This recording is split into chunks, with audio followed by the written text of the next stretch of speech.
Представи си свят, в който една шепа хора, събрани около няколко колиби край река Тибър, ще поставят началото на империя, която ще управлява 3 континента, ще пренапише законите на войната, управлението и културата и ще остави белег върху човечеството завинаги.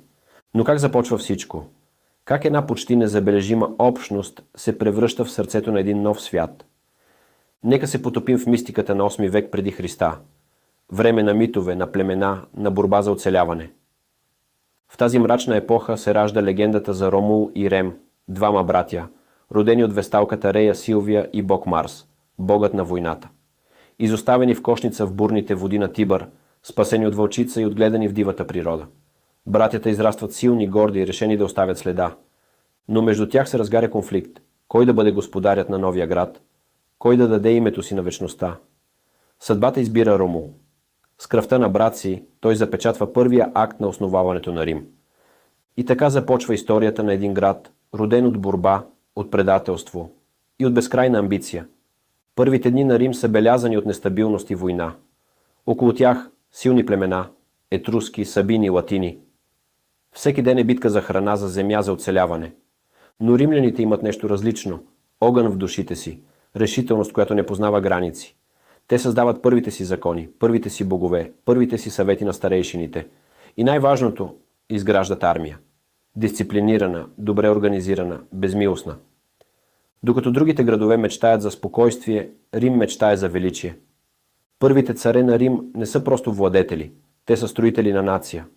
Нума Помпилий въвежда религиозните ритуали.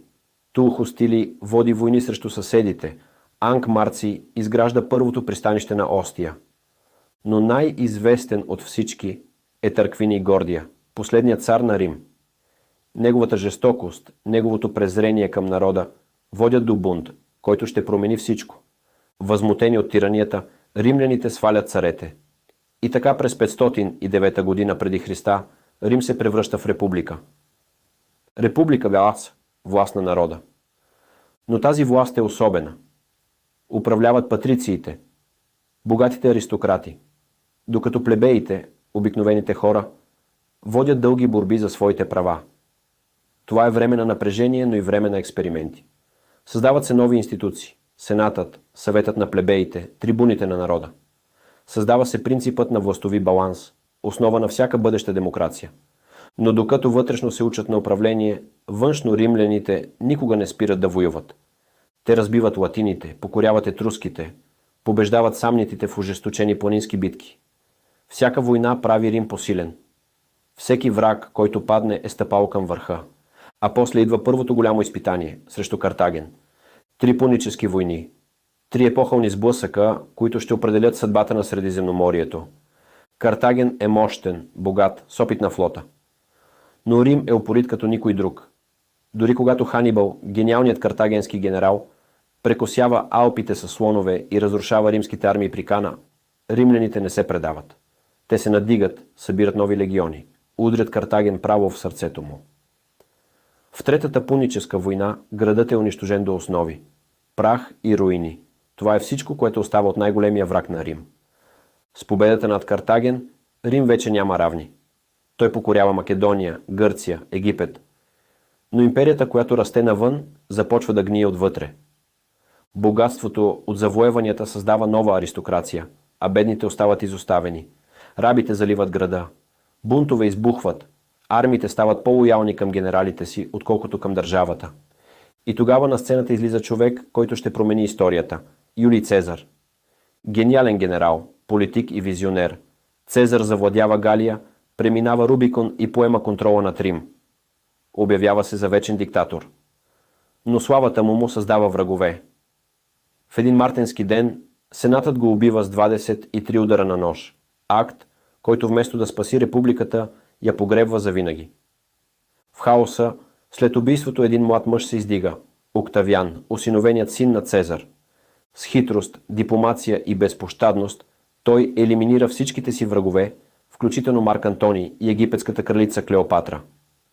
През 27 година преди Христа той получава титлата Август. Божественият. Без да обявява открито монархия, той създава нов режим – империята.